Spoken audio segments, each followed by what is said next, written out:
Well, in this episode, the angels really did have the phone box. Again.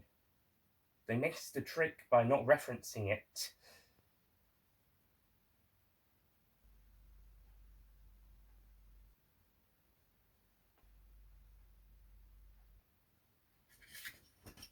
Here, you have it.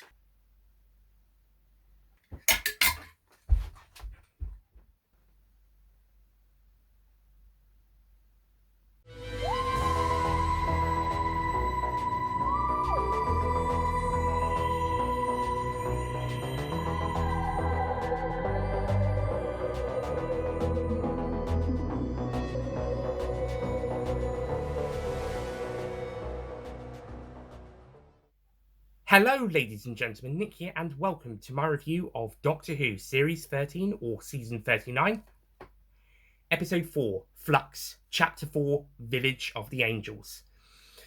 Right, so Village of the Angels was my most anticipated episode of this series, mainly for two reasons. Firstly, it's got the Weeping Angels in it, and secondly, it's co-written by Maxine Alderton, who wrote my favourite episode of Series 12, The Haunting of Villa Diodati, and she did an amazing job on that episode. In fact, Whoniversals fans may remember me reviewing that episode on this channel back last year. Go check it out after this review's done. Anyway, so Village of the Angels. I had some high hopes and expectations for this episode that Maxine Alderton and Chris Chibnall would deliver on a really great Weeping Angel episode, especially following the Weeping Angels having some good use over Flux. So how did this episode go down? It did not disappoint. This was a fantastic episode. This was an absolute brilliant episode. Wow, this was so great. The plot of the episode sees the Doctor, Yaz, and Dan in the TARDIS being hijacked by a Weeping Angel to come to a village in Devon in 1967. They're able to sort of get the Angel out of the TARDIS, but they arrive in the village anyway. The Doctor starts tracking down some mysterious signals that take her to Claire, who we met in episode 1, who is taking part in some experiments with this professor character, whilst Yaz and Dan help the villagers look for a missing girl. And it turns out the Weeping Angels are somehow involved in all of this. The girl has been sent back in time to 1901, as Dan and Yaz discover when they are also sent back to 1901, and they have caused temporal extraction of the village. So they've taken the village out of time and space, well, out of time, and placed it elsewhere into space, and in both time zones, 1901 and 1967, so that they can hunt down this Weeping Angel who's hiding inside of Claire, who, as it turns out, is a rogue agent of the Division, and the Angels have been sent to bring it back, as it knows too much information about the Division. The Doctor must try and save Claire from the Weeping Angels, including the one inside of her, and somehow make a deal in order to help the angel inside Claire escape the other angels. All the while, the Weeping Angels are just having fun fucking with people, basically. They're doing the usual Weeping Angel shenanigans of sending people back in time, and if they don't send back in time a second time, they kill them, and they're scaring everybody, etc. Basically, the usual Weeping Angel stuff. There's also the continuation of Belle's story from the last episode, running through this episode throughout points where she meets up with Blake Harrison. It's not Blair Harrison, that would be a crossover I'd be excited for though. Blake Harrison, who's basically there for comic relief in these scenes, and that he does a good job in them. And Belle's story is going to continue next week, probably. There isn't a huge amount going on with her in this one, but she knows about the passengers, so that's probably going to tie in with her and Vinder's story later in the series. Vinder also makes an appearance in a mid-credit scene, which is oddly placed as the credits are scrolling, and then we get kind of a flash, like this message is coming through mid-credit scene, and then goes back to the flashes back to the credits. It's a bit odd. I think the Death in Heaven one was handled a little bit better in editing-wise, though in terms of the mid-credit scene, this is the better one. There's not really much I can speak about with the Belle stuff, apart from that Azur is taking souls to put into passengers. So after what we learned about it last week, the last episode, then that's all surely going to play a big role in the next two stories, or at least it's going to be one of the stakes that's going to be important to that. Back to the Angel story, I really liked the interaction between the Doctor, Claire, and the Professor. The Professor and Claire reminded me a bit of Professor Alec Palmer and Emma Grayling from Hyde from Series 7. And I think we do capture a little bit of that essence into the story with the characters, the experiments, and the house, but with the Weeping Angels added in as a more of a horror threat. And I think all the stuff with those characters and the Weeping Angels coming after them is pretty brilliant, especially when the Angels are cheating and they're trying to fix this drawing the Doctor ripped up of one of them, or draw another one in the with the machine, and they're trying to use the images of an angel to literally come after them. What's even more interesting is that the angels are able to take the professor's voice and use it to communicate with him, both through the television and also when they're on the staircase. And they don't even need to kill him in order to take his voice to use it. So maybe they're sort of mirroring his voice, sort of, but to project what they want to say. Possibly. I think the fact that these angels are members of the division means that they are able to do certain stuff differently to other angels, because they're able to send other people back in time without having to touch them. Maybe send some dust into their eye, like the professor, and they don't even have to touch them, like the male guardian of Peggy, the little girl.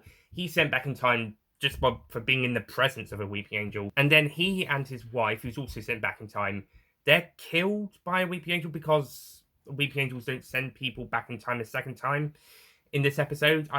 My reasoning is to guess it's because of the temporal extraction, so they can't send them back to another point in time. But it does feel like out of character for the Weeping Angels to not send somebody back in time a second time and feed on more of that energy, that potential energy.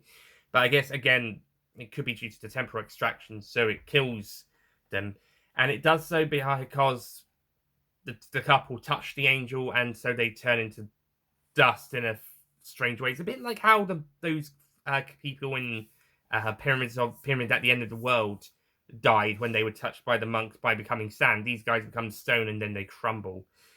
It's a bit odd. To be honest, they didn't even need to be sent back in time at all. They were basically sent back in time just to die.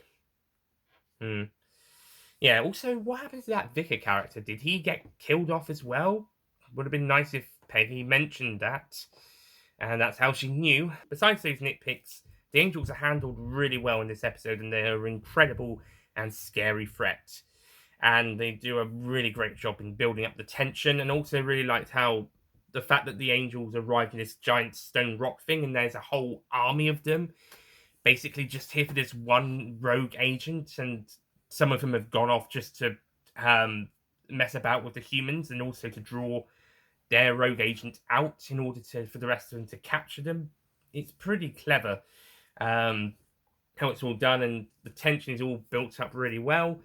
And no, I thought the character interactions, as I mentioned, between Dr. Claire, Professor Guy were really good, but also between Yazdan and Peggy, they were a fun trio, doing with some good interaction with each other. On an execution nice, the cinematography is incredible, editing is incredible. Jamie Magnustone directs his third and final episode of the series, and he does a fantastic job. Thank goodness he's going to be the one who's going to be directing the Centenary special next year. Well, he's done it, but when it'll be broadcast next year. Thank goodness he's the one who's done the Centenary special, because I think he's been the best director of the 13th Doctor's era. We've had some amazing directors over the 3 series, but I think Jamie Magnustone just hits it out the park, and I'm so glad he's directing the Centenary special. And he does an incredible job with this episode. Just absolutely brilliant. Really well done. What's especially really great is that they were able to combine the daylight of 1901 with the nighttime of 1967. One set in the day, one set at night. And also how they combine both of those with outer space.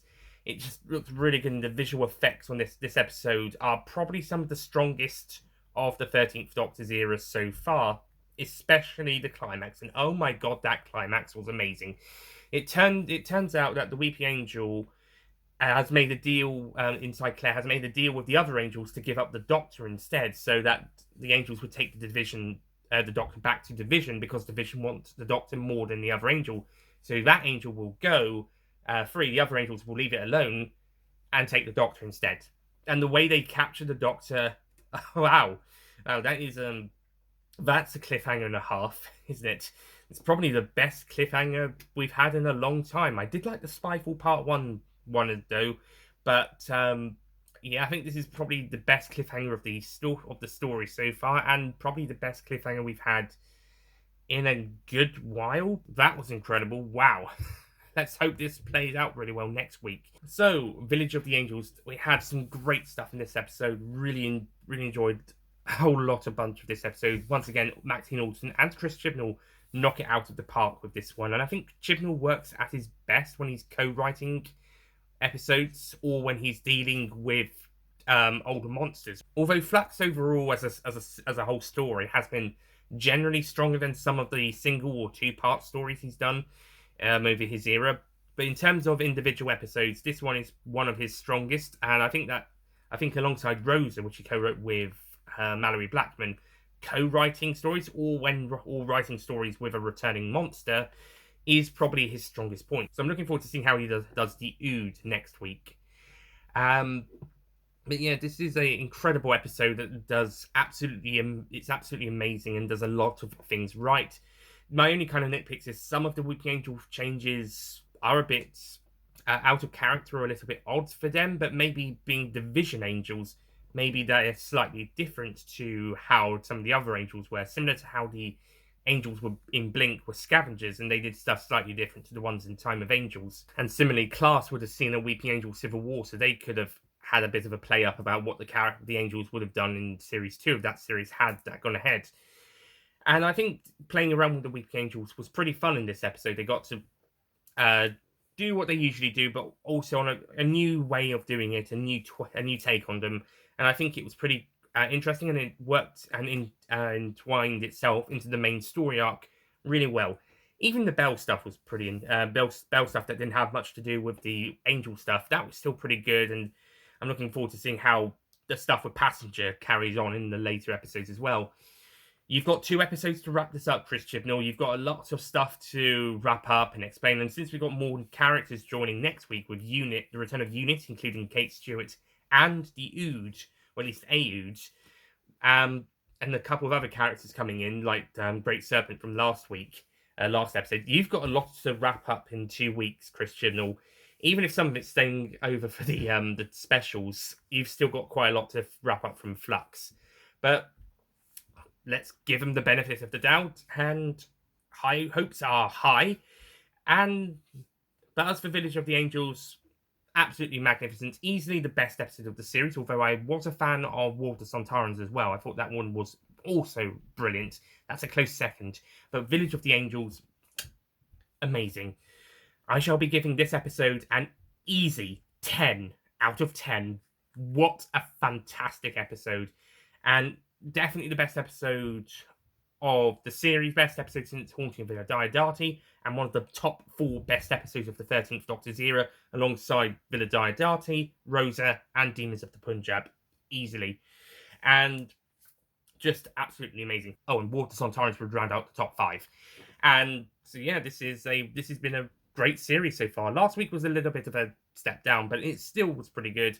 But Flux as a whole has been a brilliant serial and really enjoyable and really engaging. And this episode in particular was phenomenal, or nearly phenomenal at least, and just amazing. Also, for those wondering, I'm wearing this Sunflower Scheme lanyard to support disabled people working in the media industry, both behind the scenes and in front of the camera or other parts of media, following the hateful and unwarranted backlash against the casting of a disabled woman as the character of Diane back in episode 1. It was completely unwarranted, completely hateful. They were disgusting people. Fuck them. So I'm wearing this to support disabled people in the film and media industry. Oh, and for a final bit of fun, I didn't wear my Angels Take the Phone box t-shirt because I had to cover a weeping angel using it, as you saw in the sketch. Next time, it's Survivors of the Flux, the 5th and penultimate episode of the series, and another member of the team will be doing that on the Whoniversals here, so don't forget to stick around and check that out when it comes out. I hope you enjoyed this review. Thank you so much for watching, and we'll see you guys next time. Goodbye.